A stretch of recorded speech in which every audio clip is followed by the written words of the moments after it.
This is Wisconsin Sports on the Go with Trage, your place for all things Wisconsin sports. Now, your host, Trage.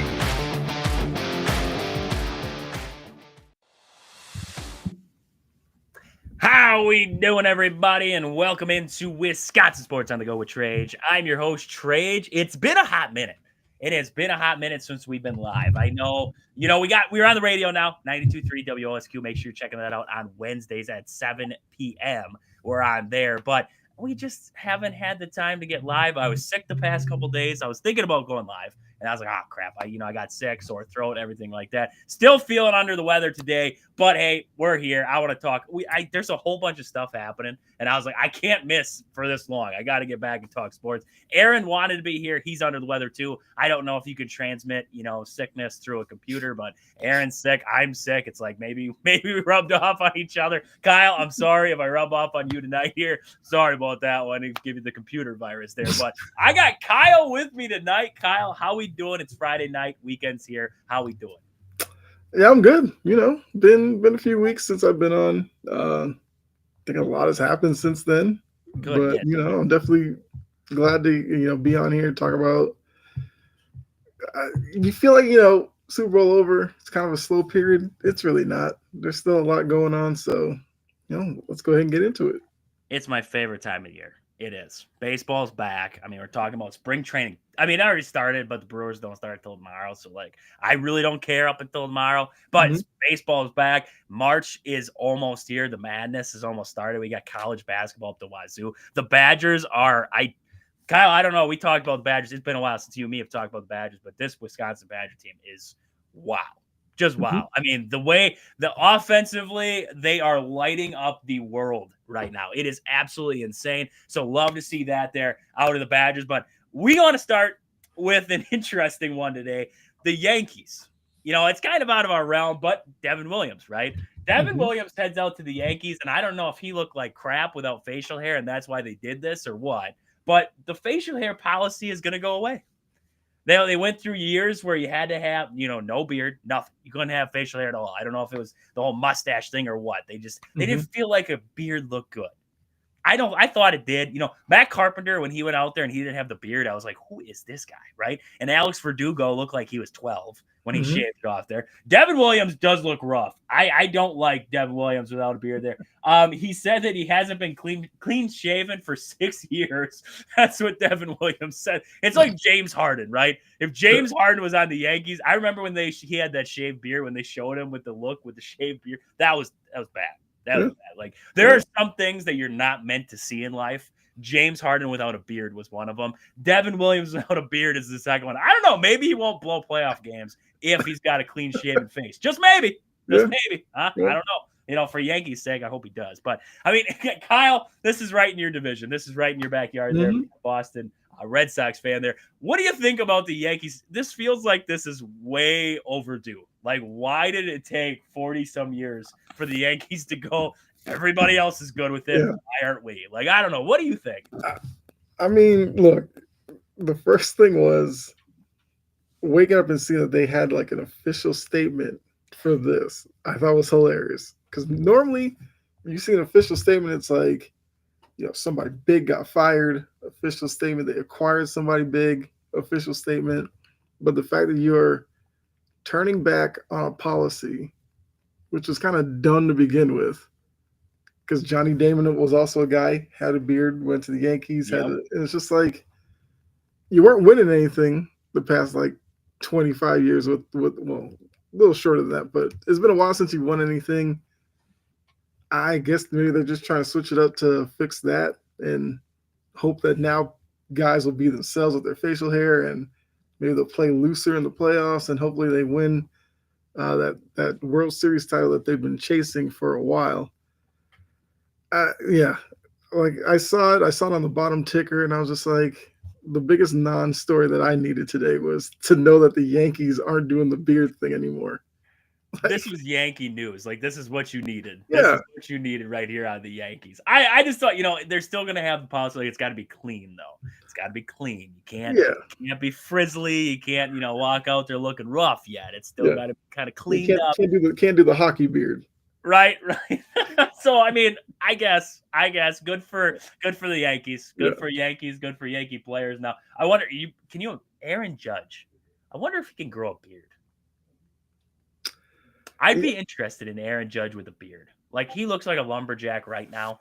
Give him a beard, right? Maybe that's the key, right? For playoff success. Maybe don't drop a ball in the outfield if you got a beard. I don't know. I mean that play just killed Yankee fans all over the place. I remember that whole watching inning. live That feeds was of them like in the stadium when it happened. They were just like, "Oh, that's the end of the inning" or something. It's like, wait, what? And then it just went downhill from there. I watched it on TV, loved every second of it, but oh, it's still living in their heads rent free at this point. Yeah. Like that whole inning was just a disaster after disaster after disaster. And then, we see what happens there. The Dodgers win the World Series, which is not good for anybody anyways, right? Because the Dodgers, we don't want the Dodgers to win a World Series. Well, I'm sick of baseball for the simple fact of the payroll and everything like that. Because there was a quote the other day, and a lot of people out there, and you can take this quote any way you wanted to take it, but it was misinterpreted. It wasn't put out there right. So what I saw, and this is what I saw originally, was the quote from Mark Ananasio. And Mark Ananasio essentially said that the Brewer, what was his job, right? And he said his job was it to win a World Series or was it to put fans into the seats? Was it to give families a good environment to go to, essentially, is what he said. And it was blown out of context. So I have it right here. My goal from an ownership standpoint is always to compete. I don't like to talk about us being a small market. We've certainly not played like a small market. Since 2005, we have the fourth most wins in the National League. That was part of his job there, part of his quote. But the quote that everybody's mad about here, I got it pulled up now. Is my job to win a World Series, or is my job to provide a summer of entertainment and passion and a way for families to come together?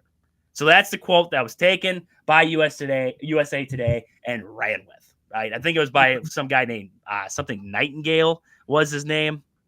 Something Nightingale. Bob Nightingale was the guy's name there. And he took it, ran with it. Good. Okay, that's what he took and ran. And oh my goodness, Brewer fans, radio hosts, everything just exploded. The world was blowing up. It was done. Like everybody's freaking out about what Mark Ananasio had to say. And he was not entirely misquoted, right? Because he said that. He did state that in his presser or in this interview that he had. But that was only 2 lines.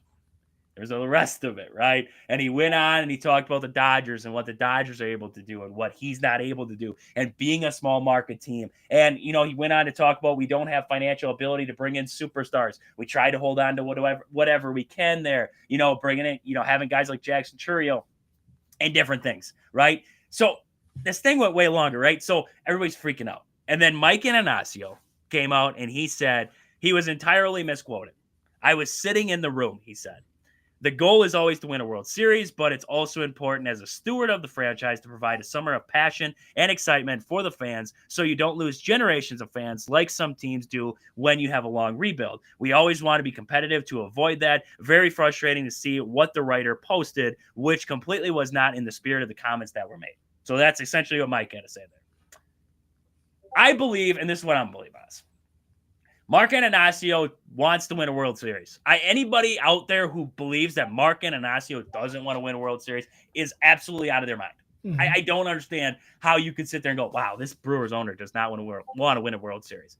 If you were like the A's owner doesn't, sure, I believe you. Like if you asked me that, I'd say the A's do not want to win a World Series. Like watching them, seeing the crap that's going on out there, I would believe that. Mark Ananasio does what he can, right? But this is the thing that I don't understand. So everybody's freaking out. The Brewers haven't made an offseason move, right? Brewers haven't made a move. They haven't made a move, right? Where's the Brewers' glaring weakness? Third base, right? Okay. Alex Bregman signs with your Red Sox, right? Kyle got Alex Bregman out there. 3 years, $120 million. $60 million deferred to the back end of that deal. The Brewers weren't going to compete with that. They weren't throwing that down. You strap yourself up. You don't have money to spend. So this is what I realistically want to ask Brewer fans. If you're in the comments tonight, I'd love to hear what you got to say. what were you going to go get that would have excited you, right? Yohan Moncada. I was a big guy for Yohan Moncada. I said, let's go get him. Let's see what he does. Would he have been the difference maker that would have made you go, wow, like, whoa, Mark Inasio's doing something? No. Paul DeYoung. Paul DeYoung, was he going to be the difference maker? No, right? You were going to bring in guys. They were going to be guys, right? But they weren't going to be superstars. You can't afford the superstars. Juan Soto, you might have been in the trade, right? Yep. I don't believe for 1 second Mark Inasio did not call, or not, it's not even Mark Inasio, right? It's Matt Arnold. Matt Arnold did not call and say, hey, Alex Bregman, what do you want? You want to come to Milwaukee? I don't believe for 1 second that the Brewers aren't barking up trees. They want these guys, right? They want to compete. Look what they've done over the years with having a small payroll. They've won the NL Central. They've been to the NLCS. They've been bounced in the playoffs now a couple of years straight, right? But we can look back on them and say, man, that all-star closer that everybody's freaking out about that we just lost to the Yankees and traded away, he blew it against the Mets. Mm-hmm. Josh Hader, as much as I hated that deal at the time and I thought it screwed that season over, Josh Hader was on the tail end of it when the Brewers traded him. David Stearns saw that. I believe that. He saw it. He saw what was happening with Josh Hader, and he made that deal. And honestly, looking back on it now, I don't know how we freak out about that deal anymore. Because we got Esteury Ruiz. And guess what? We flipped him for William Contreras. We screwed the Braves because they have Sean Murphy now. We traded one guy and ended up with one of the best catchers, if not the best catcher, in all of baseball. So, yes, I will say it. Mark Inasio's cheap. I know that. He doesn't flip a lot of money into this organization. Mm-hmm. But Brewers are not very high up on the TV rights deals, right? The Dodgers, they get a lot of deals. Japanese, everything. They get a lot of deals for TV rights. The Brewers don't. We just got FanDuel back. And FanDuel doesn't give you that much money, right? So they don't get much revenue there. Now, my question is, if Mark Inasio's making this money, right? Maybe he's making like $20 million a year. Do you want him to stick $20 million into players, or do you want him to stick it into developmental leagues, right? Where they go down into these foreign countries and they develop guys. Do you want to stick them into academies? Do you want them to stick them into experience? Or would you rather have them stick it into the team? What do you want, right? Because you have to, as an owner, you have to weigh all these little things. It doesn't just happen. You have to, there's more financial things that happen just outside of a payroll. Everybody's like, let's just load up the payroll, right? Let's keep slapping it down. What are you going to do with 20 mil, right? You might be able to add a couple pitchers here and there, but are you going to really add difference makers who are going to blow the world open? I don't think so. I really don't. I don't think you're going to add the difference makers that you think you're going to add. And when you sit here and you just grumble about it, it's like the Brewers are one of the most consistent franchises right now in the National League. And maybe it comes to bite one year, right? Maybe this is the year that the pieces just don't align, right? Because they've exceeded expectations the past couple of years. Maybe they don't this year.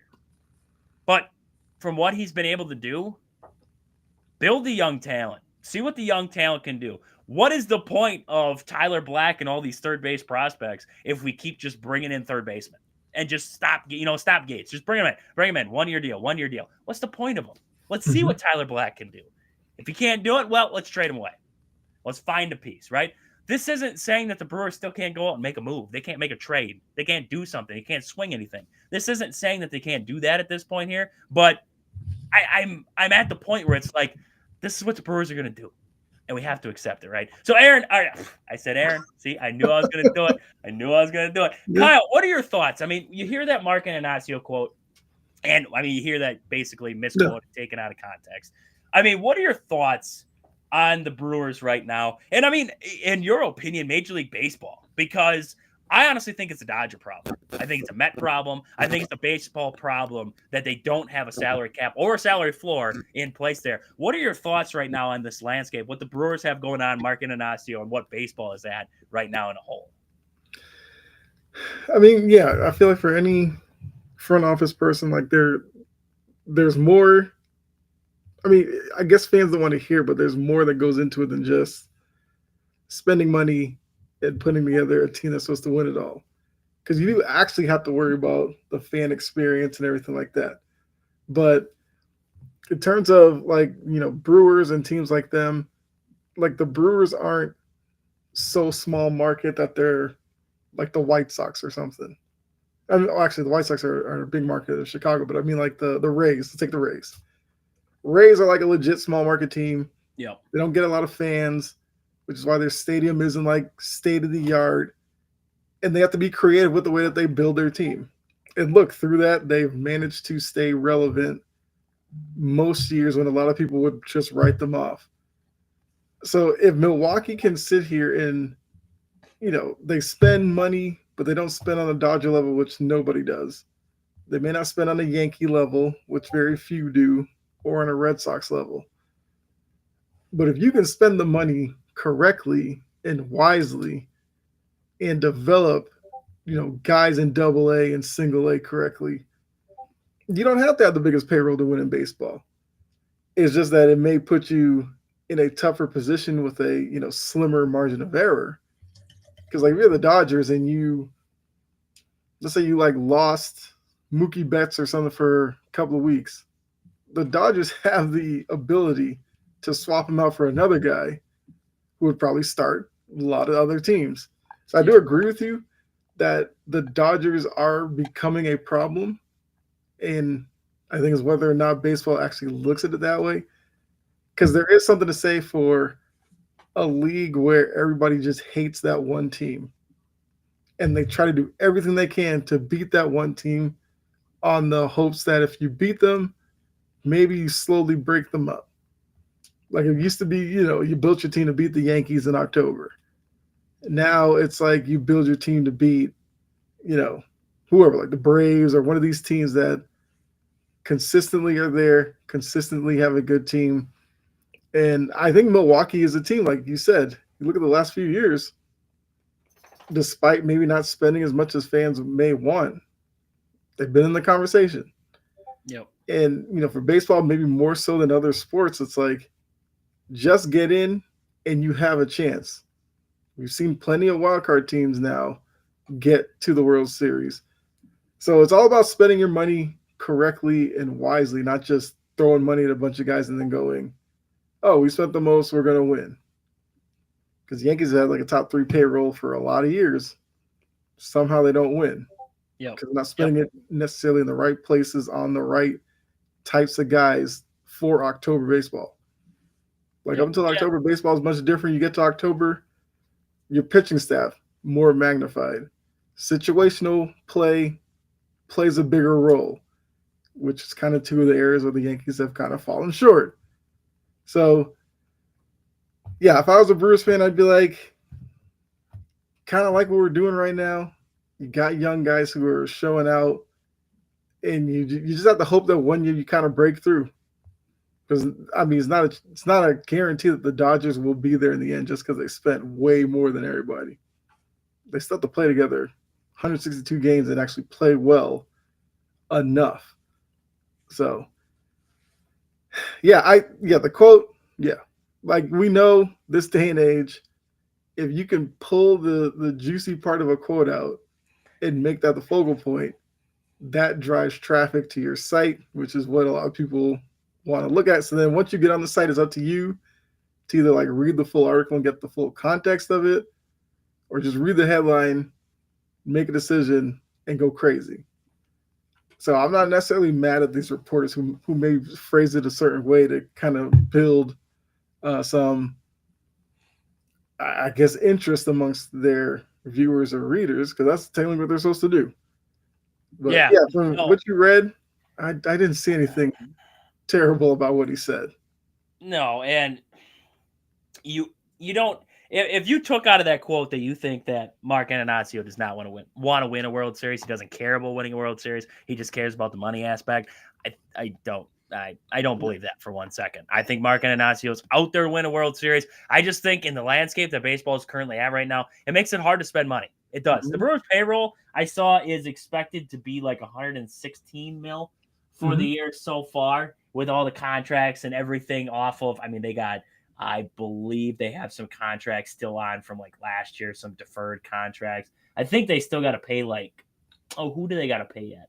I think they have Gary Sanchez is still on there, Frankie Montas, Wade Miley, Colin Ray, Devin Williams, Montas and Junis. I mean, they still got the Williams and Cortez trade. I believe they have money on that too. They ended up swapping money. So, I mean, they have money still tied up in a lot of different places too. So we look at the payroll as just what players are getting paid, right? But you still have contracts on top of that. I still think that they owe, if I'm not mistaken, and I think they owe like Lorenzo Cain yet or something, and they owe Ryan Braun yet. So, I mean, there's still, you got to remember that MLB teams, the payroll is not just what the players are right now. It's, outside of the players, who do we owe money for a buyout from last year? Who do we owe money for this for, and everything like that. So, estimated payroll versus total is two different things there.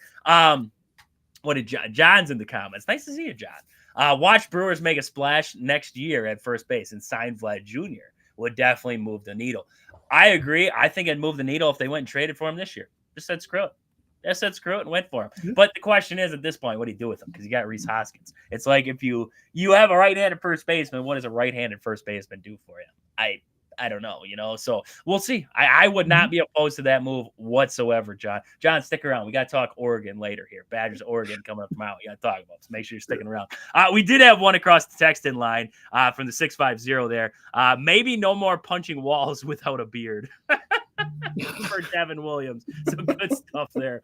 Good stuff. Yeah. I mean, for Yankees fans, they hope, right? No more punching walls out there. So great stuff there, Mark and Anasio. I mean, love them, hate them, love the Brewers, hate the Brewers, whatever you want to do. But I don't believe for 1 second this guy isn't out there to try and win the Brewers a World Series. Right. He's just going to probably try and do it the cheapest way possible. That's what you got to believe at this point. He's going to try and do it the cheapest way possible there. So in other contract news, we did see the Badgers extend Luke Fickell for a year.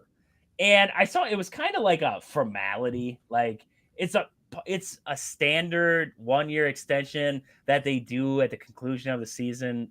So it's odd. Like this is just kind of formality. This is what they do. I don't understand why it's a formality, but from what I've seen, that's what it is. So Luke Fickell gets another year. He's getting extended through 2032 now. I don't know how Badger fans feel about that one. There's a lot of Badger fans who don't like that deal to begin with. He's got a lot of money guaranteed, I believe, and now to add another year onto I don't know. Let's see. Here's some comments. Anytime you can extend Fickell, who is 13-13, 8-10 in conference, and whom no one is trying to hire away, you simply have to do it. Agents versus ADs remain the biggest mismatch in sports. Yeah, okay, so that's a comment for the college football watcher. Ryan Hickey said Luke Fickell is a good coach, but the reasoning from Wisconsin for extending his contract is Looney Tunes. Nobody in Madison would call the first losing season since 2001 satisfactory performance. That's what they said. So I do see, he quoted it here. The move announced after a brief closed session at the end of the board's regular February meeting was all but a formality. Fickell's contract says an annual 1-year extension requires satisfactory performance by Fickell as judged by the athletic director's recommendation and approval by the athletic board. Chris McIntosh might get fired off of this. If he counts that as satisfactory, that'd be like me going to my job next week and just pitching a tent and just sitting in a corner. Like that's basically the same thing as Luke Fickell doing his job right now. So, I mean, Chris McIntosh is getting fired and so is Luke Fickell. You're pretty darn so. Wow. Okay. Satisfactory. I want to know what's not satisfactory to Wisconsin. If a craptastic season like the Badgers just had, and like Ryan Hickey said, they're the first losing season since 2001. If that was satisfactory, what is not? Because our spectrums are two different things. If that was, I'm counting 500 as like good enough. Like we're still rebuilding. 500 is good enough. I wasn't even 500. You lost some crap teams along the way, Luke. Like I don't know. That's bad. That's bad. Let's see here. John says he ain't worth the almost $8 million a year. I would agree. I would 1,000% agree with you, John, there. I believe most of that is guaranteed money on his contract, too. And that's where I'm saying right now, I don't know. That is the dumbest thing I've ever seen is when they said it was satisfactory. This guy, Cameron Soren on Twitter said Luke Fickell's agent is out here working magic. It's like Kirk Cousins. And that's what I'm saying. Luke Fickell's agent is like Kirk Cousins' agent. That's my tweet. Nobody steal that. After we're done here, I'm tweeting that out because this is exhausting. Here we go. Brad Powers getting a 7-year extension is by far Fickell's biggest win at Wisconsin. So there we go. He got his biggest win so far at Wisconsin. Let's see here. Jordan Love believer still. He's got it in quotes there still. Okay. This is absurd. What has Fickell done to deserve an extension outside of wearing a cool vest? That's true. He just got the team vest there. Louis Vacher says, this one comes as a surprise to me at 13-13. I thought Fickell would be coaching for his job this year. Instead, Wisconsin extends him. Yeah, I would agree with it there. So the comments just keep on going. Yeah. Luke Fickell there. And there are not a lot of Badger fans happy with this one here. I thought so too. To be honest with you, they told me 2 years ago, hey, I got to give him a year, right? So I gave him last year. Last year it didn't look better. I was like, this year's the year where I got to put his seat on a burner. Like he is on a burner now. And now we give him this extension. I just don't know. Like the recruiting classes are good, right? He's been having great recruiting classes and he's been getting guys in, his guys, but it hasn't transpired to anything. So he fires Phil Longo. Now, we'll see. Maybe Phil Longo was the problem. I don't know. Maybe it was the problem with the offense. They bring in a new offensive coordinator there, Grimes. Maybe that fixes the problem. We can hope so. But if it doesn't, right? If Grimes stinks and Tressel's defense still stinks, then what? Do we just keep firing offensive coordinators and defensive coordinators before we say, maybe there's another problem in the room? Maybe it's the head man. Maybe it's the guy making the calls. I don't know. Like I'm at that point right now. I don't know, Kyle. What do you think? I mean, you're on the outside looking into this Badger situation, but Luke Fickell definitely has not done anything to impress anybody in the college football world, outside of maybe analysts or something who are like, he's still doing a good job. Outside of that, I mean, fans are not impressed. Yeah, and look, it is interesting that being a 500 coach in that conference, knowing the competition that's in there, that you get a 1-year extension to just kind of extend out your deal a year. Like I feel like there's two things that have to be at work here. It's either in their mind they go, if we replace Luke Fickell, we're not going to get anybody better than Luke, so we might as well keep him. Or they think because of how recruiting has gone, do I think this puts pressure on Fickell to do better on the sideline and with decision making on the staff and all that? Because look, if you're Wisconsin, are you gonna be better than like an Ohio State? Maybe not. Are you gonna be better than Oregon? Who knows? But if you can position yourself to get into the playoff, maybe you could go on a Ohio State like run. Because Ryan Day, we talked about, look, all last year was about Ryan Day going to get fired at the end of the season, can't win the big one, can't make the playoff. They make the playoff, they get it done, and now Ryan Day has extended his time at Ohio State, you feel like. So maybe that's the hope for a lot of these schools. It's like, we hired this guy who we thought was really good. We still think they're really good, but the team is underachieving. And maybe they're willing to give him a chance to turn it around and show some type of improvement. I'm just hoping we don't finish in like the bottom 10 of the Big Ten. Like that's kind of where I'm at this point here. Like middle of the pack at this point in the Big Ten for the Badgers would be a blessing in disguise. Now he does have a lot of young guys coming in. Carter Smith, young, so you have a lot of young guys. It's a question of nowadays in the college football world, can you retain guys, right? It's not just, who can I recruit? It's after I recruit them, will they stay? Will they allow me to develop them? Or are they going to run off? Are they going to go to an Oregon or an Ohio State or somebody else who's better? Or, well, I shouldn't say better, but in better position because they have more money, have more players, etc. So we'll wait and see. We'll see what kind of happens there with the Badgers. But Luke Fickell gets that extension. I forgot to mention, they did come out with the lineup card for the Brewers opening game against the Reds tomorrow. So Terang is going to lead off second base.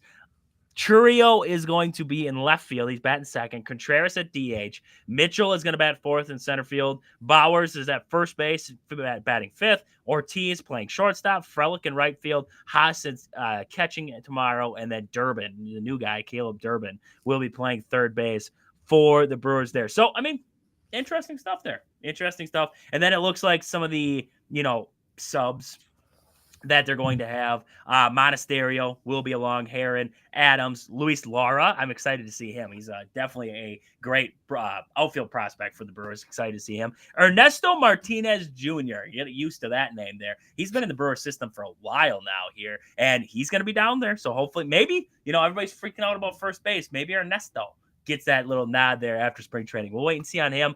Capra is also going to be down there, and then the rest of the guys I can name off. But yeah, really, that's basically spring training right there.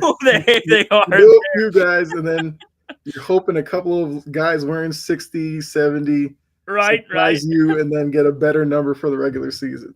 That's where I found out about Brewer Hicklin last year. I was like, Brewer Hicklin is the definition of a Brewer. Like that I was hoping like this guy gets a spot there. Christian Yelich, though he's not playing tomorrow, is expected to be ready for opening day. So that's good news there. And then, like I talked about with Woodruff the other day, he's pitching. He's throwing to live hitters. The fastball's sitting at 92 right now. He threw his whole repertoire of pitches there, so he's working through it. Hopefully get him back feeling better and great soon. That'd be awesome. That'd be awesome to get him back into that rotation there. So lots of good stuff. Nestor Cortez, I believe, he won't be pitching tomorrow. It's like, who the heck is pitching? Rodriguez is starting for the Brewers, and then they're going to have Spain, Wood, Guillarte is going to be there. It's just some random guys, right? So after Rodriguez, it's a bunch of random guys, but that's what you want. That's what you want, is see some of these young. The Brewers do great working with young pitchers, developing young guys, developing veterans who have been kind of beat up over the years. So we'll wait and see. Maybe some of these guys we see in spring here tomorrow will be on the opening day roster. Who the heck knows? Who the heck knows at this point with the Milwaukee Brewers? Right. I completely agree. So one more. I want to get to this before we get to the Badgers and Oregon. I wanted to talk about the Bobby Portis situation because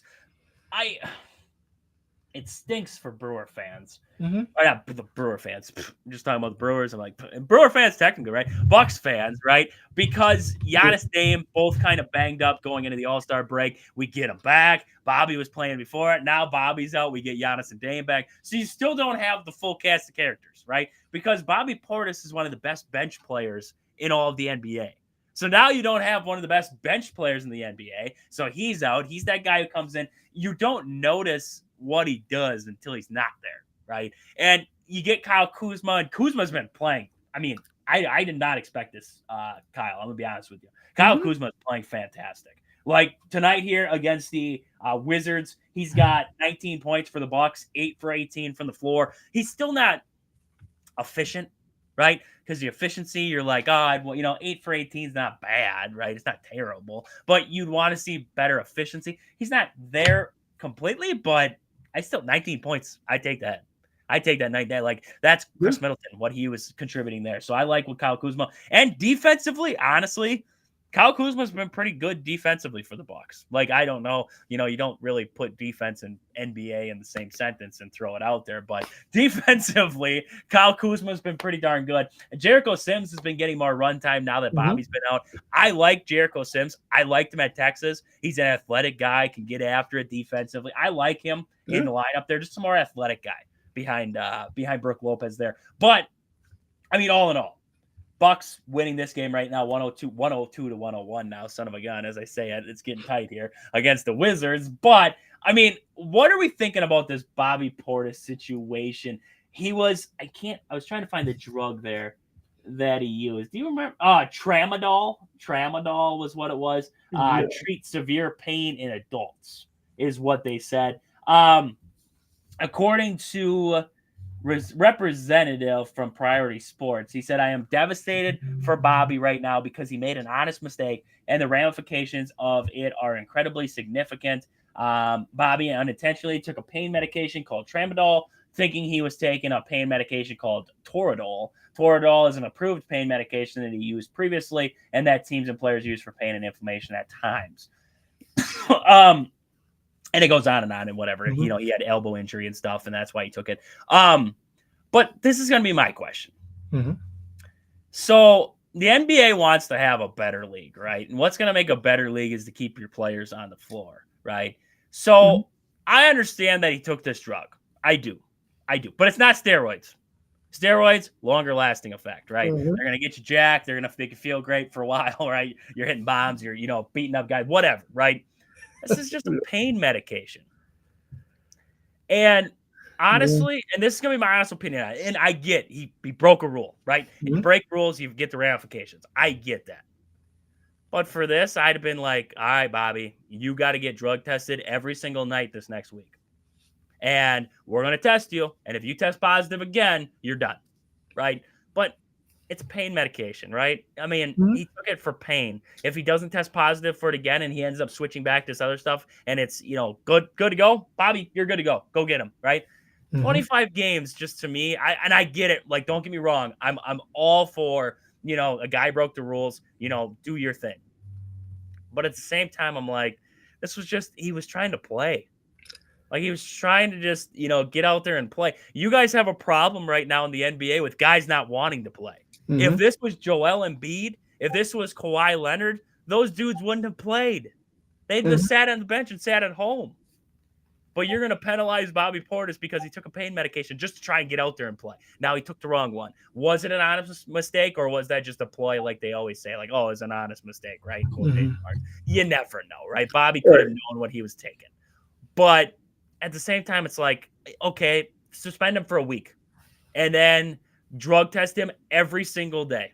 And as long as he doesn't test positive for it again, you're good to go. Go get him. And we're going to test you for another week, right? Or we're going to have sporadic or random, drug tests in there. And if we catch you again, bam, you're suspended for 25 games.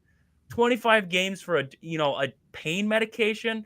I don't know. What are your thoughts on it? I don't like it just because it's a pain medication. Like, yes, it's against the rules, but at the same time, all he's doing it for is to try and play in a league where we have a problem with guys who don't want to play. Like, it seems like we're pulling two narratives here right now. Yeah, and I feel like this is the same thing with like the steroids era. You had some guys who took stuff and people didn't actually know what it was, but it was performance enhancing. It was just like an umbrella term. And looking at the Bobby Portis stuff, it's like what he took was like an opiate. I don't know what the league is looking at it as opiates being easy to be addicted to and all this kind of stuff, and that gets real tricky. I mean, I can see what you're saying. 25 games seems like a lot, especially when you have like 30. I think he's out left in the regular season. 4 games or something like that. He comes back. You're basically missing the whole season, and you're a Bucks team that's fighting to be a top 4 seed, hoping to maybe move up a little bit. It's definitely a big blow for you. But look, maybe this is something where now you lean on Kuzma a little bit more. And like you said, I think he's doing well. Because for me, it was like if Kuzma could be 18, 8, 5, I think it's worth it for Milwaukee. And I know, like I said, you didn't like the trade to begin with. I feel like they traded for him hoping to get the Kuzma that was in LA that showed that he could be a rotation guy. And you're hoping that him playing off of Dame and Giannis helps him to create mismatches, take some guys off the dribble, and doing all that. So I think the Kuzma move is going to look better the deeper we go into the season here. But the Portis loss is going to be important because I feel like the Bucks are a team that necessarily wasn't all that deep to begin with, especially knowing who Doc likes to play in key situations. Now you're taking somebody that Doc wanted to rely on out of the equation. Where does he turn in terms of a replacement? Does it force his hand to play maybe a young guy? Does he change the lineup a bit to, like Giannis at center and you go like crazy small with, I don't know, like I feel like you could do some things, but Portis he's a contributor. Like if there's anything you want to say, he's a guy who comes off the bench. He can score for you. He brings physicality to the floor. because Portis is a guy who doesn't necessarily take a lot of uh, mess on the court. He's not afraid to kind of get mixed up with guys on certain teams. As Jory says, still don't trust Kuzma. Yep. Like the one thing you can only say for now is like, is Kuzma going to do this in the playoffs? It's well and good that he's doing it in the regular season, but playoffs when you're in a 7-game series with a Knicks or a Celtics, one of those teams, it's like you're going to need Kuzma to be around a 20-point per game, 7-8 rebound type of guy, a guy who can run the floor. He needs to be able to knock down, perimeter shots when he has them, whether it's off of like Dame penetration or Giannis kick out. Like that's all Kuzma really has to do. Knock down shots when you get them, run the floor, and create easy opportunities for yourself. Yep. I think he's gotten to a good start. He's going to have to show it consistently over the second half of the season for sure. Yeah, no, I would agree. And I think it's going to be, for now, a lot more Jericho Sims. I think we're going to see him a lot more than what we thought. Offensively, he doesn't really give you anything. Like, he's not an offensive guy. Mm-hmm. Defensively, that's where he's going to be, and he's just going to be a guy who's a presence. That's about it. That's high flyer. That's about all you get out of Jericho Sims. Let's see here. John did say, I could see them dropping from 5th to 8th with possibly 6th man of the year out until April 8th. Their 4th last game of the regular season there. Yeah, they play the Timberwolves there when Bobby comes back. Like you said, I think it's going to test the Bucks. I think it's going to test the depth that they have. Sometimes that's a good thing, right? You get to find out, what guys have, or maybe a guy gets to play a little bit more and he shows you something. Maybe we see, like you said, some of the younger guys a little bit more. Who knows, right? But it could be beneficial. It could also screw the Bucks in seeding. We don't know, right? But sometimes it's just make it in and see what happens. So as long as you get in, that's what you got to worry about, is being in a good position when Bobby Portis does come back on the backside of it there. So, I mean, we'll wait and see there. I don't know. You mentioned something interesting there about the opioids and if it was addictive or not, and that's why they would suspend him. I just wonder, in that 25-game suspension, do they test him during that too? Like, because otherwise he could just be doing it the whole time. Like, he could just be popping pills the whole time. Nobody's testing him. He's not playing. Who cares, right? I don't know. Just an interesting thing I thought I took from that's a good point. Maybe they test him before he comes back just to make sure that he's not coming back on the same stuff, and then you're like, well, we're gonna have to suspend him again. Well, do they test every day? Like, how does it work there? Like, was this just a random drug test that he had where he just didn't pass it this time? Like, it seems odd. It seems odd that Bobby Portis was the one that's hit, but like, you're telling me nobody else? Like, it's always the random guy. Well, that's gonna be the NBA's fear. That Bobby Portis is just the first guy in a long line of players secretly taking this, and they're not catching it. Exactly. Go test LeBron every once in a while and see what he's got going on. Like, you never hear star players.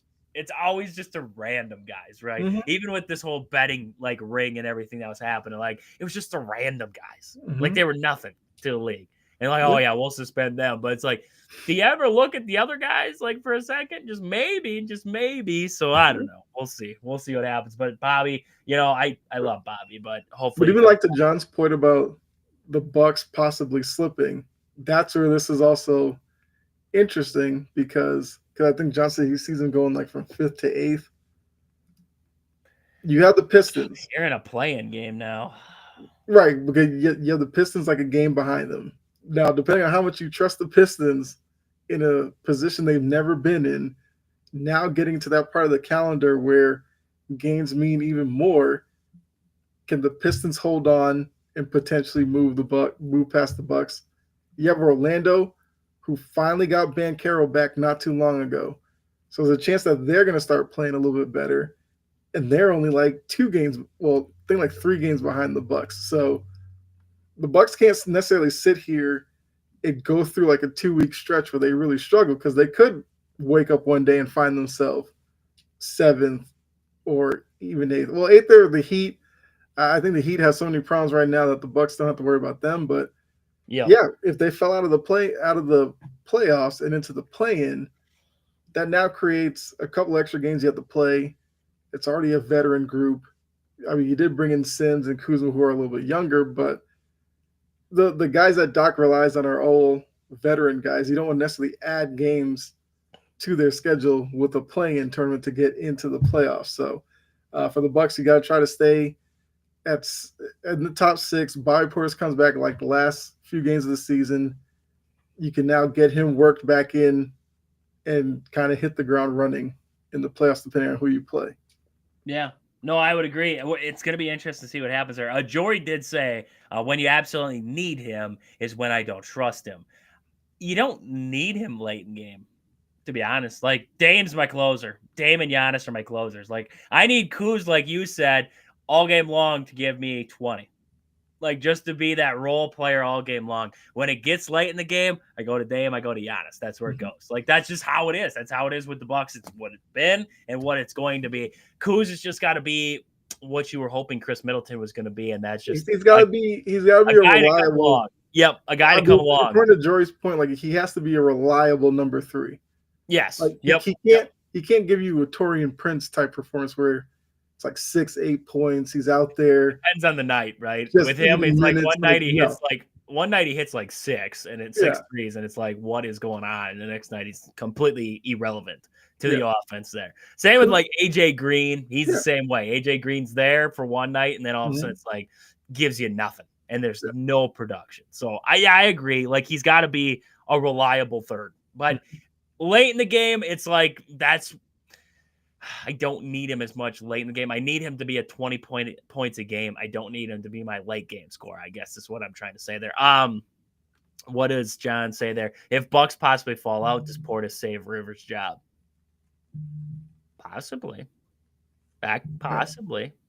You know what I saw interesting was on the Bucks schedule, you were mentioning the Pistons there. Bobby Portis comes back on April 8th against Timberwolves. They have 2 games against the Pistons to end the season, back-to-back. Mm-hmm. So could be at that point 4 like the 6, 4 the 5, whatever it is there. I mean, the schedule for the Bucks, you mentioned like, the Heat aren't very much of a threat, you don't think, but you have the Heat on there. You have Houston, Denver, Dallas twice, Atlanta, Orlando, Cleveland, Pacers twice, Lakers. I mean, there's got some tough games. They have some tough games to end it here. A lot of playoff teams to end the season here. So we'll see what the Bucks do. I mean, we'll see what the Bucks do there to end the season. Maybe they get hot. Maybe they go on a run. Maybe the Bucks are get better for it, right? Without Bobby, maybe it makes this Bucks team try to win games in different ways. It makes Kyle Kuzma step up, makes him, turn into that guy that was out in LA. Who knows, right? That's kind of some of the craziness that you see in basketball sometimes. Guys just turn it on, and that's what you get there. So, it's just what the standings like. Yep. To get to third, they're kind of like 7 games back. So they're kind of looking at this as, if our ceiling is 4th with everything going well, now your path looks like possibly like a Pacers first round, Cavs second round, and you avoid the Celtics until the conference finals. Or if you stuck at 6, then it's like Knicks first round, potentially Celtics second round, to then get to the Cavs in the conference finals. So it's for them, it's like seeding is going to be important because the Celtics have shown that's a team that kind of is a thorn in their side. Yeah. But these other teams, if you're the Bucks, you're like, the Cavs are the 1 seed, but we'll take our chances because the Cavs have a lot to prove in the playoffs as well. Well, the Cavs are the ones that can blow us out. So for some reason, we play close with the Celtics. We don't beat the Celtics. We just lose by 5. Like, that's just how it goes. We just lose by 5 there. So I got to be honest with you. I would not, if the Bucks dropped out, I would not want to see the Bucks round 1. If I'm the Knicks, Celtics, Cavs, like, I would not want to see this Bucks team. Giannis and Dame and Kuz, if he's feeling it, and they just got Bobby. And the reason why they were struggling, because no Bobby, and then Bobby comes back and he's feeling it again, I would not want to see that team. Not at all. But I wish the Bucks would have known this was going to happen, because then maybe we could have made a trade and got some young guys and just kind of rebuilt instead of trying to go, what's the move we can make to go all in? We would have been like, let's sit pat. Let's sit pat for a year and see what happens there. So, I mean, we'll see. Yeah, I agree. It's going to be interesting to see how these standings kind of work out there. The Pacers are only a half game up too. Yeah. So the Bucks could still climb. They could still fall. Who knows with the Knicks? I mean, the Knicks could fluctuate there a little bit too. And the Bucks could go on a run. I mean, we've seen crazier things happen before. That Bucks team back in when they won the finals there. I mean, they had PJ Tucker in that too, and Middleton was going off. But I mean, outside of that, you take Dame, you take Giannis, and Kuz starts playing well. I mean, that's a three-headed monster. You got Brook Lopez still along for the ride. I mean, what tells you? What tells you it couldn't get wild there for the Bucks? So we'll see what happens. Bucks do get the win though. They did get the win over the Wizards there. I believe it was 104-101 was the final there. Chris Middleton playing for the Washington Wizards. That still looks weird to me. I still feel bad for that poor son of a gun. He had 12 points. I still feel bad. How motivated is he going to? How motivated will he be in about a month's time playing in Washington, knowing full well they're not going anywhere? No, they may end up sitting him because they don't want to win for draft picks. So it's just like, yeah, you feel bad for him, and hopefully maybe he can find a way out of there somehow and get back to a contender to have something to actually play for. Because Washington is not going to be contending anytime soon. Who do you feel worse for, Jordan Poole or Chris Middleton? Like, Jordan Poole came from right after the Warriors won the finals, basically, and then they just flip him. Like, he's just gone. And then Chris Middleton, I mean, I feel bad for Chris. Jordan Poole's kind of he's kind of from what you hear, like, kind of thing with him. Yeah, Reggie Poole became like a head case, and that's kind of what happened. Like, Middleton was rehabbing, came back, and then it was like, oh, guess what? We're kind of flipping you for Kyle Kuzma. Have fun in Washington. With one of the worst teams in the NBA. Yeah. You get to go from us to the worst team. Congratulations, buddy. Yeah, go eat the crab cakes. We hear they're pretty good, but other than that, I don't know. Got nothing for you. Oh God. Well, at least the pressure's off, right? The pressure's off Chris Middleton. He doesn't have to could work for him too. You go out there and just ball out, and maybe he regains a little bit, and somebody goes out and gets him. Yeah, no, I would agree. 100% there. So I want to get to the Badgers. John wants to get to the Badgers because he wants to talk about this Oregon team. So the Badgers, just wanted to mention it before we get to it. Greg Gard is now up for Coach of the Year. Is that not great to hear? It is well deserved. I don't understand why it took this long for us to, throw him into the conversation. I got to be honest with you. I don't think that John Shire should win Coach of the Year. He's coaching Duke. They have Cooper Flagg. They have Con Canoople. They have some of the best recruits in all of basketball. Why should he be up for Coach of the Year? Bruce Pearl. He's returning essentially I love Bruce Pearl. I love Bruce Pearl. He's returning essentially his entire Auburn team from last year and one of the players of the year in Janai Brew. Like, good for you. Greg Gard's team was picked to finish 12th in the Big Ten. 12th in all of the Big Ten. They weren't even a thought for the NCAA tournament. They weren't even a thought for the Big Ten. If Michigan State beats Michigan tonight here, which they're winning right now 62-53 here, with 7:20 to go here, they're playing in Michigan. Both of those teams now have 3 losses in the Big Ten. If, and I'm throwing a lot of ifs at you, if Michigan State and Michigan play one more time, and it's going to be at the Breslin Center in Michigan State. If Michigan State wins that game, Michigan now has 4 losses.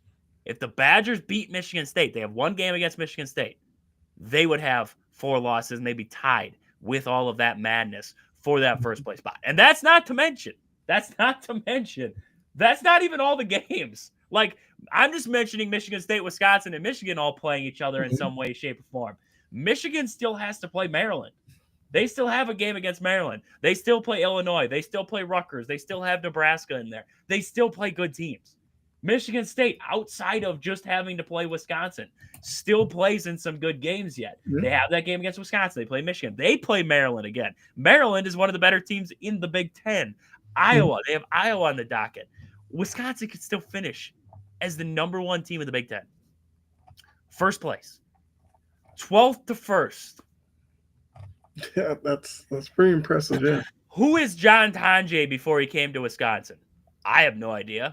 Now people are like, this dude could be Steph Curry. Watch him sometime. If you haven't watched, and I know you're Badger fans out there, so you probably have, watched John Tonje before, right? But if you're just watching this now and you're like, I haven't watched much college basketball this year, watch John Tonje. This guy's unreal. Unreal when he shoots the basketball. What he's been able to do with a whole lot of little this season for Wisconsin. Guys that you were like, how are these pieces? You got this box with a puzzle in it. You're like, how do these pieces fit together, right? Greg Gard just took them, and he's like, we can make her work. We can fit this piece to this piece. We can't, we got this corner piece here. We can make it work. It has just been impressive. Mm-hmm. The offensive efficiency. I saw it. The top efficiencies in half court. So the top efficiencies in all of college basketball in half court. Wisconsin has the number one offensive efficiency in half court in all of basketball. Number one. Gonzaga's 2, Auburn's 3, Duke's 4, Kentucky's 5, UConn is 6, Villanova 7, and Purdue, I believe, was 8th on that list. Number one, above teams who have players of the year candidates in Janai Broom and in Cooper Flagg and Con Knuppel. Mm-hmm. The Badgers have the best half-court offense, efficiency-wise. That it just doesn't just happen.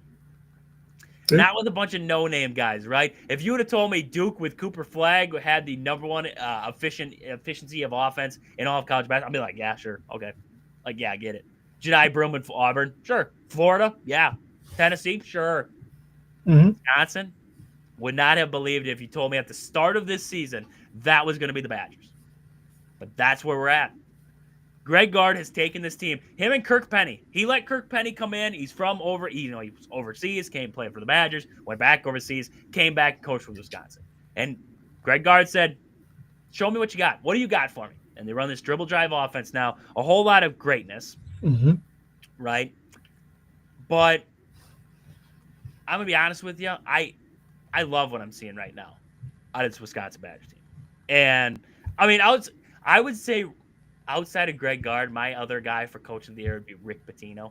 Just because St. John's has absolute terrible offense and their defense is just, oh my.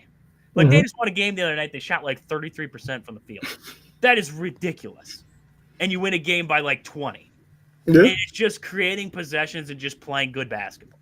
So, I mean, for me right now, if I don't care, I didn't care if Greg Gard won coach of the year. In all of college, I think it'd be awesome, right? I think it's well deserved if he did. But I'm just glad he's up for it, right? And I think John Tonje should be up for Player of the Year in college basketball. I know Cooper Flagg will probably win it because, I mean, I can't turn on ESPN without going, oh, Cooper Flagg, yeah, here he is, Cooper Flagg, oh, yeah, Cooper. It's like every other commercial of college basketball is Cooper Flagg, and I got to hear about it, and everybody's talking. I'm like, I get it, Cooper Flagg's, around, I get it. Right, or Janai Broom, right? Janai Broom is one of the most dominant players in college basketball, and I hear about Cooper Flagg more than I hear about Janai Broom. So, I mean, there's that. I don't care if John Tonje doesn't win it. I just am glad that finally Wisconsin is getting recognition for what they've been able to do. Because what they're doing right now was not even a thought in anyone's mind. And now everybody's like, oh, I'm in love with Wisconsin basketball. It's like, dude, if you're not here from the start, don't even join us now. Like, don't join the party. Don't join this party just because you're now joining it, right? Just because you're now seeing or like, oh, yeah, John Tonje is actually a pretty good player. Well, there was a lot of people. And I think you were on the show, Kyle, when we talked about after the UW River Falls, they had that exhibition game. And people were kind of blowing up because it was a close game at the half or whatever it was. I think you were there for that one. And people were blowing up. And I was like, it's exhibition and everything, but people were like, this season we're gonna suck. Like everybody was blowing up. Yeah. What do you think now? Like that's an exhibition game. And this Badger team has put a lot of them haters to bed. So I mean, Kyle, what do you think? Looking on the outside, looking into this Badger team, how do you see them? How do you like them? Like what do you see right now? Look, I think something that you were saying there that really kind of clicked for me was the fact that they're really good at half-court offense. That is something that I feel like is under the radar for March. A lot of times teams that can execute in half-court in March do well because so much of the tournament's filled with teams that like to run and gun. And then when they do that and their shot's not falling, and then now they're having to slow up and take their possessions and cherish them a little bit more, they don't know what to do. If Wisconsin can excel in that and continue that into March, that makes them that much more of a dangerous team. Now, the fact that they also were, picked to finish pretty low in the Big Ten, which we know is not a conference that you take lightly, yeah, that speaks to maybe they don't have the most notable players, but and maybe this is why the coach is in Coach of the Year consideration. A good coach will take a good group of players, get them to play the correct way to get them wins. And I feel like that's what you're seeing from Wisconsin. I've seen like a couple of games, I've seen games where they just rain down threes and they do really well. I've seen games where they grind out possessions in the second half.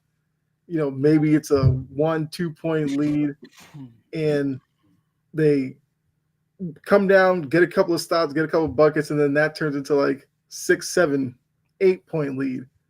So I've seen them kind of do both things, and I think if they can play well in March, they're an interesting team. Obviously, it's going to matter on, bracket and other teams on their side and stuff like that, but they're a team that can fly under the radar, and I think there's something to say for that. That shows how good the coach is, how good Tanji and some of these players.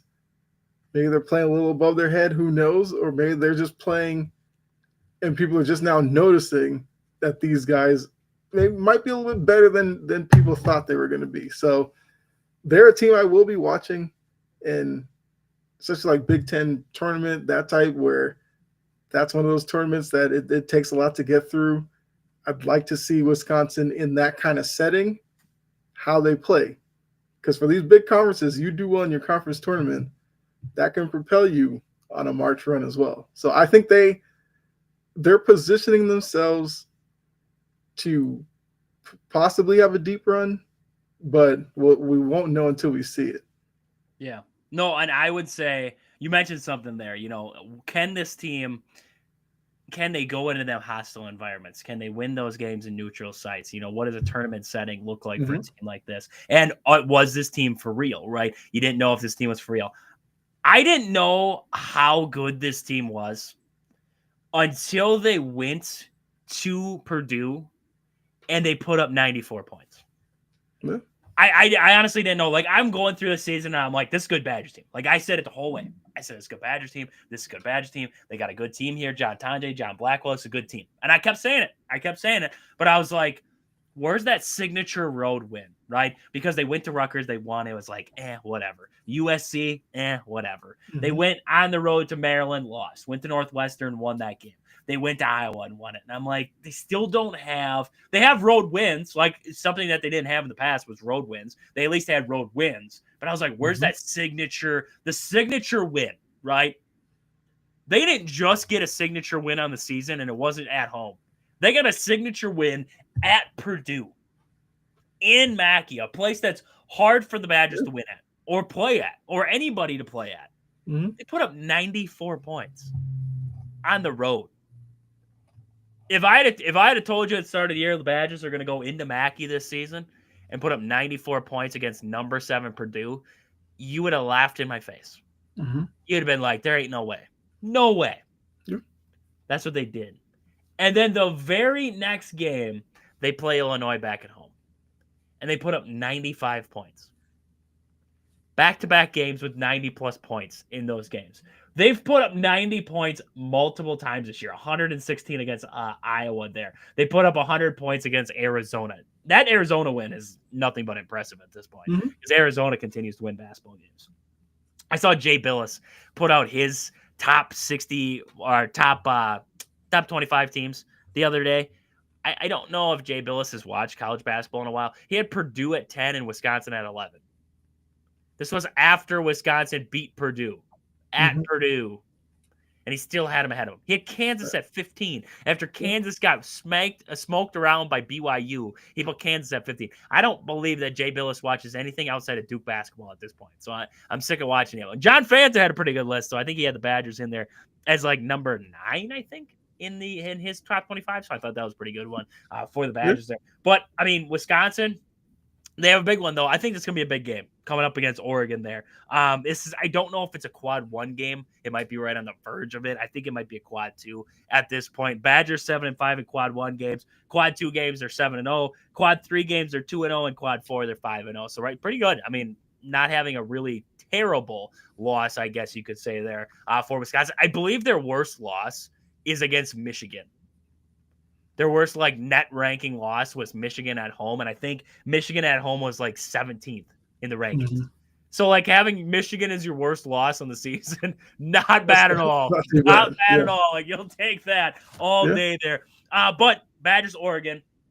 Oregon's a pretty good team. Like the record wouldn't show that. I know John's in here right now. The record wouldn't show that Oregon's got a pretty darn good team out there, but they've just kind of ran into a little bit of a tough spell here in the month of January, late January going into February there. 19-8 overall. They're 8-8 conference play there. But you know, they beat Texas A&M. They beat Alabama. They beat Maryland. They have some good wins on that schedule. It's just the losses that came along with it. I mean, they lost that game to Minnesota. They lost to Nebraska. They have a loss to UCLA in there. They just have some tough losses along the way. They had a 5-game losing streak. That will put a damper on anybody's season. I mean, this was a team in Oregon who was up in the top 10 at one point, and now they went on that 5-game losing streak. You're 19-8 now. They're still a tournament team, but just struggled as of late here. I mean, this team can put up points. I saw them in that they're playing Michigan State, I believe. Yes, it was that game against Michigan State. It was at the Breslin Center. So they're playing the East Lansing there. And, I mean, they put up 50 points, Oregon did in the first half at the Breslin Center. I cannot remember many teams who have put up 50 points at the Breslin Center in a half. That's a lot of points. That's a defensive-oriented team in Tom Izzo. I mean, right now I'm watching them hold Michigan in Ann Arbor to 62 points right now with a minute to go in this game. Like, this is a pretty good defensive team, a pretty physical team in Michigan State. And, I mean, did a pretty darn good job there of putting up buckets. It's just the second half. Michigan kind of clamped down, or Michigan State clamped down there, and Oregon was only able to muster 24 points against Michigan State there. So that's kind of what we saw.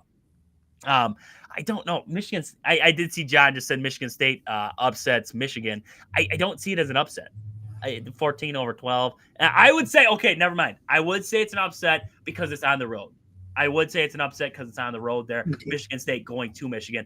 I love seeing Michigan fans hit the road early. I love seeing that. I love seeing pissed off fans taking their way up to Happy Street there and getting out on the road early. That's what makes me laugh there. But getting back to this Oregon team, they're a good team. They're a good team. They just have ran into some trouble as of late, that 5-game losing streak. They have a pretty darn good scoring team, and I want to get to that here. Some of the key players that I have going into this one. Shellstad, the guard there, 13.3 points per game, 3 rebounds, 3 assists, 44% from the field there, and 38% from downtown. This guy can ring it up. He can ring it up, and he shares the basketball well. So Shellstad has been fantastic. Nate Biddle, the 7-footer there, he can hit it from downtown a little bit, 32% from downtown, 50% from the field, 12.9 points per game, 7 rebounds, and 2 blocks. So you got to watch out for him on the interior. TJ Bamba, the guard there, 10.3 points per game, 3 assists. Does not shoot it well from the field, though, 37% from the field. He's kind of not efficient. Let's go with that. Not efficient, but he's got a pretty good score there. Bardahelmy, that's what we're calling him there. Bardahelmy, I don't know how to say his name there. 9.7 points per game, 40% from 3, and 41% from the 3-point arc there. He's been pretty darn good. I mean, offensively, this is a pretty darn good team. Like, offensively, they can put buckets up. They have a pretty good 3-point shooting team. They can get to the free throw line. They can score it. They're not a bad team. It's just the record wouldn't show you that. And John says here, Oregon issue is it looks like they take their foot off the gas in the last 5 minutes of every game. That could be a very big problem for him too. I think intensity sometimes gets to him. I thought Michigan State just played more physical than they did in the Breslin Center. That's the thing that Wisconsin's going to have to be careful of, is that Wisconsin, they're going to have to play physical. Oregon is a physical basketball team. They're going to get after you. My worry, and it's the constant worry I have with the Badgers, is they struggle with physical big teams. And Biddle's a big fella. He's going to get after you. How does Stephen Crowell and Nolan Winter play against that? How do the Badgers respond to a physical team in Oregon? That's what I'm waiting to see.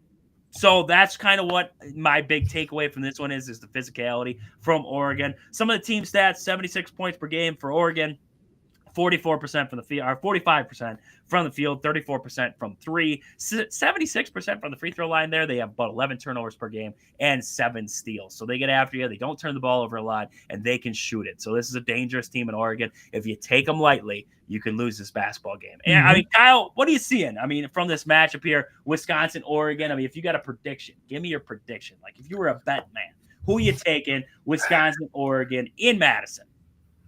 Yeah, so like when I'm looking at the numbers, they are pretty similar in a couple of instances. Like in terms of rebounding, neither team is like a great rebounding team. So that may be what it comes down to is who can grab a rebound, get out in transition, and get down. Because both teams, like you said, they can fill it up. I think Wisconsin's a little bit better offensively.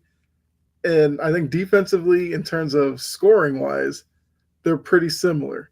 So this might be a game that comes down to, like a key rebound late, whether you can grab it or not. And I guess getting into your offense and running your stuff and creating good opportunities, because neither team is like up there in assists either. So you can expect a game where, maybe guys bring it down the court, seeking out mismatches and looking to take advantage, and not necessarily winning it off of ball movement, but just winning it off of finding the matchup and taking advantage of it. And when the opportunities are there on the glass, even though both teams are bad at rebounding, since they're facing each other, somebody's got to win the rebounding battle. So that would be my thing to look for in this one, is who wins the rebounding battle probably wins this game. If I had to make a prediction, I'll go Wisconsin wins this one late, maybe by like a 6-point spread or something like that. I think it's gonna be a game that's gonna be really highly contested down to the wire, but I think I feel like Wisconsin pulls this one out. I would agree. With that one there. I think Wisconsin wins this one. I think it's by like 10. I think the 10 comes late in this game. I think it's a physical game in Madison. It's 11 o'clock game, a weird tip time. It feels like college football almost there, but 11 o'clock tip time. Yeah. I think it's a physical battle. I think the Badgers do come out on top, though. In that one, I think it's going to be heavily reliant on, like I said, Stephen Crowell and Nolan Winter. How do they defend on the inside there against Biddle, and can they control them on the outside? And then also it comes down to, what does John Tonje and John Blackwell have for an on-court performance, right? Because those two, when they get going, it's magic. It's magic. Mm-hmm. They call them fire and ice for a reason there, right? Fire and ice. Max Klesman, I think he's my player of the game. Here we go, player of the game. Max Klesman. He's gonna give me 15 points. He's gonna give me 3 threes, and he's just gonna be an assist machine in this game here, and it's just gonna be awesome. It's just gonna be awesome there. So John did say, let me see here. Wisconsin needs to go back and study their loss against Maryland. Well, against Maryland, John Blackwell had 2 fouls with 9 minutes to go or whatever in the first half, so he had to sit. And then John Tonje had 2 fouls with 5 minutes to go in the first half, and they were playing with, I don't even know who was out there at that point. Like, the lineup was kind of rough shape for the Badgers, especially on the road. So that did not help at all. Plus, you had 11 turnovers in that game, or 10 turnovers in that game there. You didn't shoot the ball overly well. The free throw line wasn't your friend, and Maryland came out of the half hot. So, it was just, that kind of game. The Maryland game was the Maryland game. I think if you played them again, you played them in Madison, I think the Badgers win. I'm going to be honest with you. I did not come off the Maryland game and think to myself, Wisconsin is not as good as Maryland. I think Maryland's a very good team. Like, don't get me wrong, Maryland's a very good team, but I did not come out of that game thinking Maryland was the better team, I guess is what I would say there. So, Badgers, Oregon coming up tomorrow there. That'll be an 11 o'clock tip. Should be a good one there. We did see Marquette lose to Villanova, so we'll give that deserves one of them. Round of applause there. Round of applause for Villanova. I can't wait to see Marquette fans say, well, the Big East is just loaded. That's what they'll tell me. The Big East shut up. The Big East is not loaded. That is kind of a narrative you get every year. How deep the Big East is, yeah. They tell me that all the time. It's like UConn makes you guys deep. That's it. Yeah. UConn winning 2 national titles is the only thing that makes you deep. If you lost to St. John's, sure. Creighton, sure. UConn, maybe. Xavier's 9-7. Villanova is what? 9-8 in the Big East. You have Georgetown's at 7-8, and then Butler's 5-10. Like, none of these teams are overly good. Like Xavier's 17-10, Villanova 16-12. Like, great. Those are like records you called out Georgetown. Yeah. Georgetown's like your perpetual 16, 17, 18 win type of team.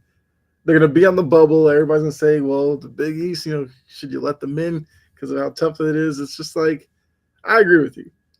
Like, Big East basketball is, it's good for what it is. I don't know if it's necessarily all that tough, but like you said, UConn makes it seem tougher because UConn, a repeat champion and everything like that. But even like UConn seems like they are not a bit of a down year. They're having a year where if they lose early in the tournament, it may come all apart. Like Hurley looks like he's ready to just go off on anybody on a given night. And I think it's hilarious, but you can see the pressure of them winning these couple of titles getting to them because now they're getting everybody's best shot. And this year they're not winning as much as they have the past couple of years. Makes you wonder if everybody just caught back up. UConn was a little bit ahead all those years, and now everybody's just catching back up, right? Yeah. Everybody's like, we're just as good as you there. I did see John said before, just as we're wrapping up here, John said, been saying it all year, my dark horses that will make deep tournament runs, Wisconsin, St. John's, Memphis. I don't know about Memphis. I've never been high on Memphis. St. John's, though, there's something like Kyle said about offensive efficiency in the half court. Defensive efficiency is another thing you got to have in mind. St. John's can win in the most unorthodox ways. They can shoot 33% from the field and still beat you by 20. That's impressive. There has got to be a case study done on Rick Pitino because I believe he's had his final 4 teams that he had at Louisville. They had a shooting percentage of 33%. So there's some kind of case study that needs to be done on Rick Pitino and his ability to coach up a pretty darn good defense. So I agree there. Let's see here. John said thoughts on Arizona. Arizona. I don't know what to think of Arizona after. Like when I saw them early on in the year, I thought they had a lot of growing to do. I thought they were still trying to figure it out together. Caleb Love, he's always been hit or miss for me. I thought they were if I was going to say, they're very undisciplined. When the Badgers saw him early on in the season, there was a lot of fouls. If you remember, John Tonje shot like 22 free throws in the entire game. Like they were very undisciplined. They were very up in your grill kind of team there. And then they kind of just settled in. They settled in themselves. They kind of rallied around each other. They got into Big 12 play. They rattled off a few wins. They've been just fine. So, I mean, right now I look at this Arizona team. I think they're a good team. I don't think they're a great team. I think they're a good team. I think they're a team that can win some basketball games. But I think would I pick them to be like a Final Four team?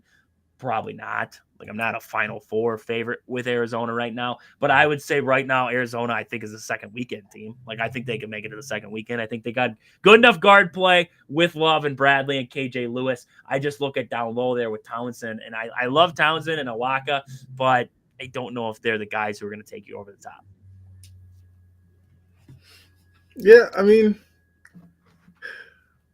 I guess Arizona might just come down to how far does Caleb Love take him? Like Caleb Love's a guy who's been around for a bit.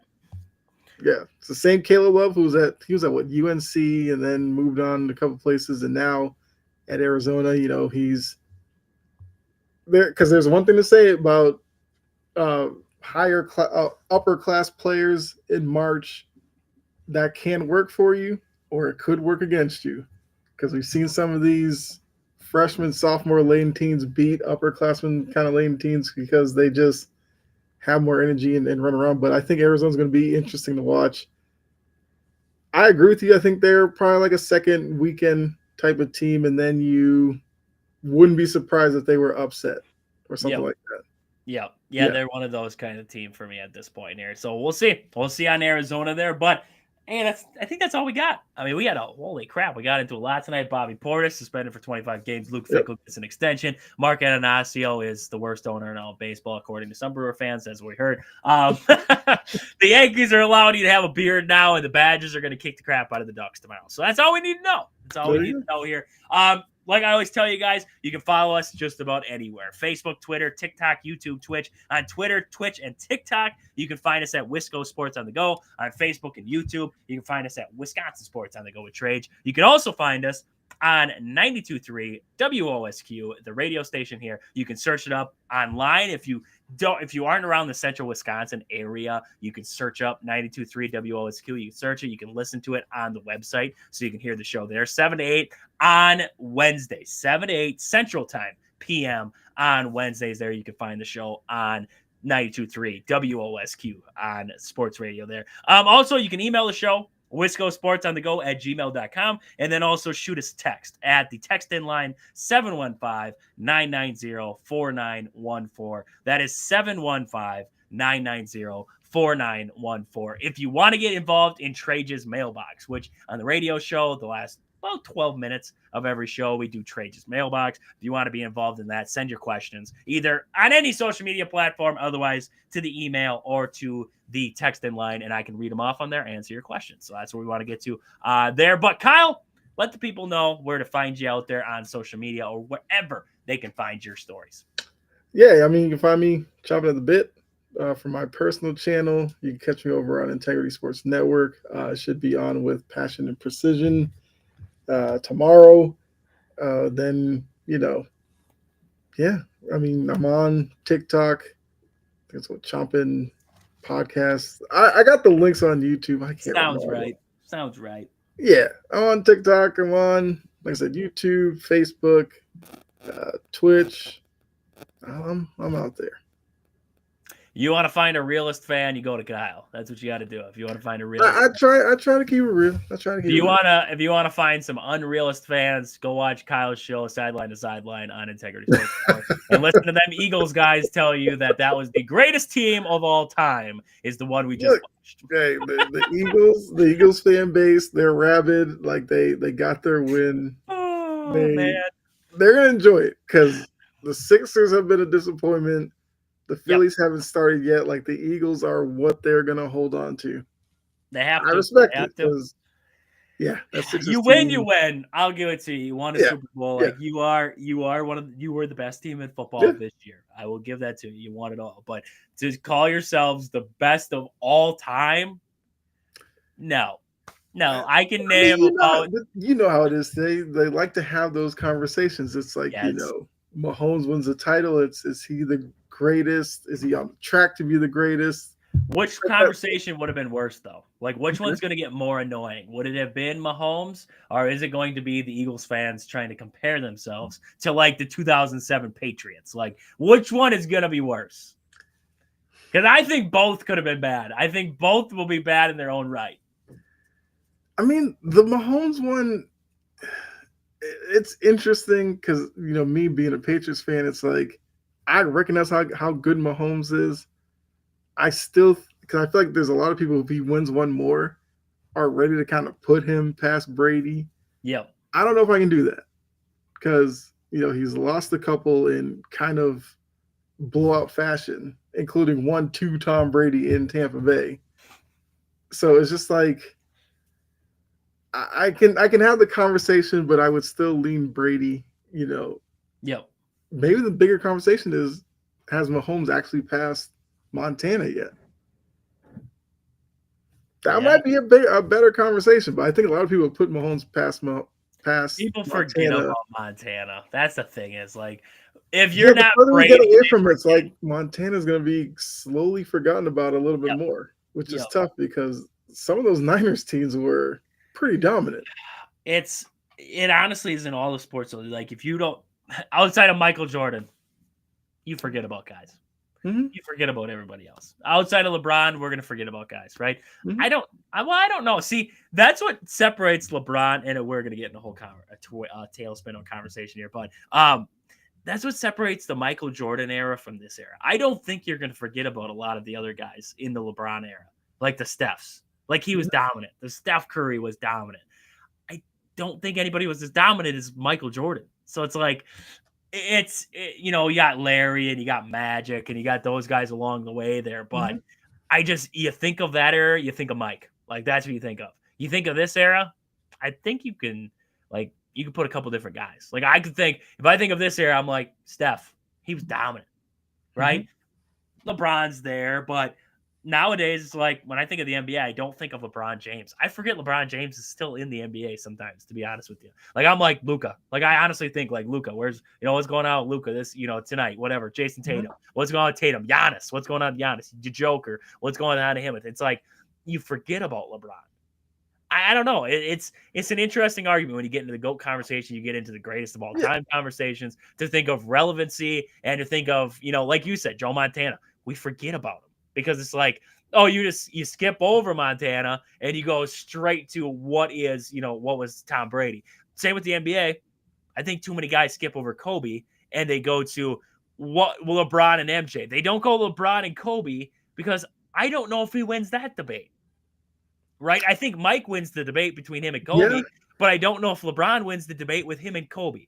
So it's like, how do you skip over Kobe to go to Mike if you don't even get past? It's like I don't know. That's kind of where I think it's a great point. Like you said, it's probably something that you could probably have a conversation on another show. It's just like because with the introduction of social media being kind of a younger platform and area space, younger fans more attached to LeBron have branched out to people within LeBron's circle in his era. So when you talk Jordan, they only know Jordan because of the Jordan-LeBron debate.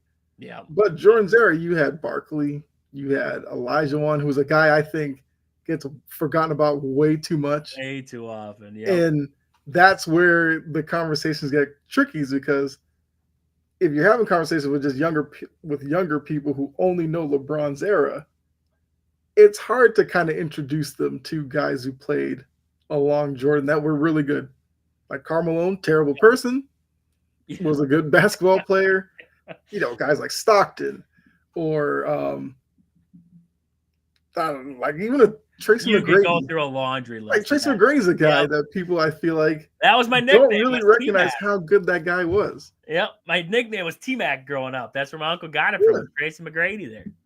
Yeah, he was a gift. Like he was kind of like that version of Carmelo Anthony. Yep. Gifted scorer. We forget about him because we amplify one guy. Yes. Yep. But I agree, Michael Jordan should be amplified. Like he wasn't. That was that dude. But I just think we go past guys, right? Is LeBron better than Kobe? I don't think so. So like, how can you go past Kobe and go straight to Mike? And how do you have a GOAT debate between those two, but you don't include Kobe? It just doesn't make sense. I honestly, this is what I've always said. My greatest players of all time, and this is gonna, I always irritate people when I say this, are guys who changed the game. Mike changed the game. Kobe changed the game. Steph changed the game. LeBron didn't change the game. He didn't. Because if you really look at his game, how much different is he than Kobe? How much different is he than Mike? His game was emulated off of their game, right? Steph's game is not emulated off of anybody. Steph, I mean, what guy thought that he could, what short little guy thought that he could play in the NBA realistically, consistently before Steph came in and did it? And just gave a hope to a whole different brand of basketball players who were like, I can't make the league. But now when I can bang threes like this, sure, I can make it, right? Steph's pulling half-court shots like it's his job. He changed the game. Yeah. There were guys who changed the game and changed it for a good.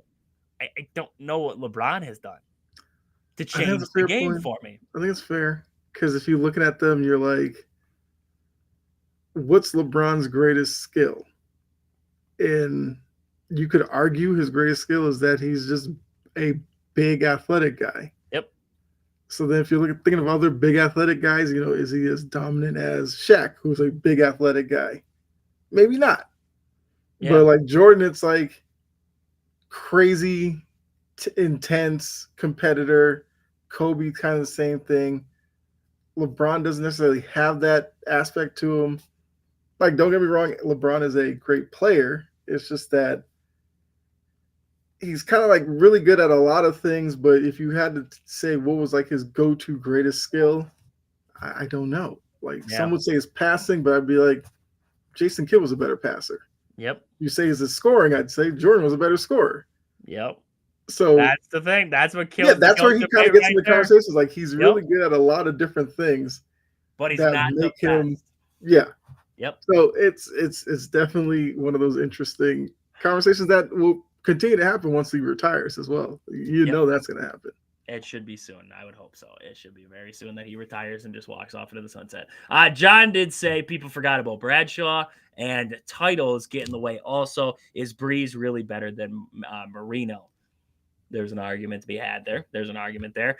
Curry got his form from Nintendo game NBA Jam. You're on fire. Yeah, that's true. That is true. I remember that game now. I completely forgot about it. Yeah, I would agree with that. That's where Steph learned it. There. So, like I said before, you can find us across social media on Facebook, Twitter, TikTok, YouTube, Twitch, on Twitter and Twitch and TikTok. Find us at Wisco Sports on the Go. Facebook and YouTube. Find us at Wisconsin Sports on the Go with Trage. And then you can also email the show. Get into Trage's mailbox. Ask us your questions. We'll get to them on the radio on 92.3 WSQ there. You can find us there. Wisco Sports on the Go at gmail.com. You can email the show with your questions, concerns, everything you got. And then you can also shoot us a text, 715-990-4914. That is 715-990-4914. Find Kyle across social media, chomping at the bit in any way, shape, or form. You can write it, Chomping on the Bit podcast. You can find him across all platforms out there. Great content. You want to get in there and tune into his stuff. It's always great. NBA, everything in between. He gets NFL and all of it. You got to check him out there. So with that, for Kyle and myself, this has been Wisconsin Sports on the Go with Trage. Thank you all for tuning in. We'll catch you guys back here for sure on Wednesday on the radio there on 92.3 WSQ. Before that, I don't know about the live. Maybe back on Sunday after the Badgers, or maybe tomorrow after the Badger game. We'll see when we get back live here. But until then,